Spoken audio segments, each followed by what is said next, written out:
পিএসসির দেখা যাচ্ছে যে উপসহকারী সহ এবং পিএসসির চেয়ারম্যানের গাড়ির ড্রাইভার সৈয়দ আবেদ আলী, তারা ধরা পড়েছেন। সৈয়দ আবেদ আলী সাহেবের স্টেটমেন্ট আমি দেখলাম, দেখে উনি বলছেন যে এই প্রশ্নপত্র ফাঁসের যে টাকাটা ইনকাম করছেন এটা নাকি আল্লাহর রাস্তায় ব্যয় করছেন। মানে এর চেয়ে দুঃখজনক আর এর চেয়ে এরকম দেশ আমি পৃথিবীর কোথাও দেখি নাই যে 2 নম্বরের টাকা উনি সগৌরবে বলছেন যে এটা উনি আল্লাহর রাস্তায় খরচ করছেন। এটাও আমরা হয়তো ফান হিসাবে নিচ্ছি, কিন্তু আজকে যে কারণে আসছি আমার কাছে মনে হয়েছে যদি একজন সংসদ সদস্য হিসাবে আমার বলার সুযোগ ছিল, যদি পার্লামেন্ট থাকতো। পার্লামেন্ট যেহেতু নাই, এটা আমার বলার সুযোগ আপাতত আমি পার্লামেন্টে পাচ্ছি না।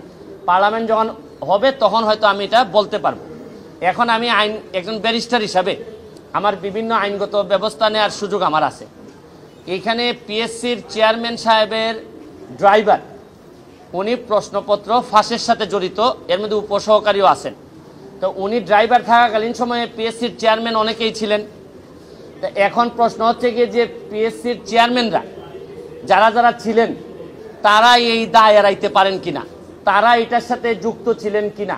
এখন আমার ড্রাইভার আমার যদি ব্যবসাপাতি করে অথবা ড্রাইভারের মাধ্যমে ওনারা টাকা নিয়েছেন কিনা এটা ভালোভাবে দেখতে হবে। কারণ ড্রাইভারে ধরার পর যদি এটা ধামাচাপা পড়ে যায়, আরে ড্রাইভার করছে এটা বুঝেন না, হয় অনেক সময় এইগুলা বলে কিন্তু চাপা দেওয়ার একটা প্রক্রিয়া থাকতে পারে।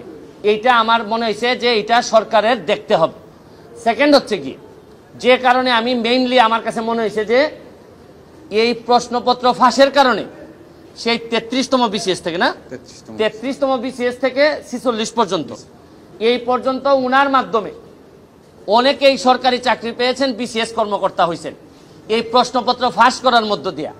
তাইলে উনি যেহেতু ধরা পড়েছেন, তাইলে এখন যারা তদন্ত করতেছেন তাদের মেইন কাজ হবে এই প্রশ্নপত্র ফাঁসের মধ্য দিয়া এই চোর যারা, এই চোরগুলা যারা প্রশাসনের বিভিন্ন জায়গায় বিসিএস কর্মকর্তা বা বিভিন্ন হিসাবে বসে আছে তাদেরকে ত্বরিত তাদের নাম সবার সামনে নিয়ে আসতে হবে এবং এদের বিরুদ্ধে ব্যবস্থা গ্রহণ করতে হবে।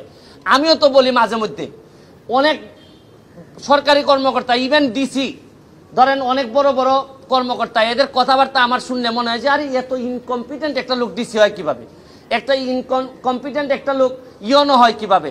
আমি যখন দেখি তখন আমার হিসাব মিলে না। এখন আইসা ওই সৈয়দ আবেদ আলীর মাধ্যমে আমার কিছু হিসাব মিলতেছে। তাইলে এই চোরগুলা ওই বিভিন্নভাবে ছড়াই পড়ছে। শুনেন, যুদ্ধাপরাধী মানবতা বিরোধী অপরাধীরা যে যে জায়গায় থাকে আমরা খুঁজে বের করি, এদেরকে দায়িত্ব দেই না। এদের সেই এই চোরগুলা কি কোনো অংশে কম? এরা সারা জীবন দেশটারে লুটটা খাবে। আরে এই আবেদ আলী তো চলে যাচ্ছে, আবেদ আলীর তো আর কোনো অসুবিধা নাই, যা বানানোর বানাই ফেলছে।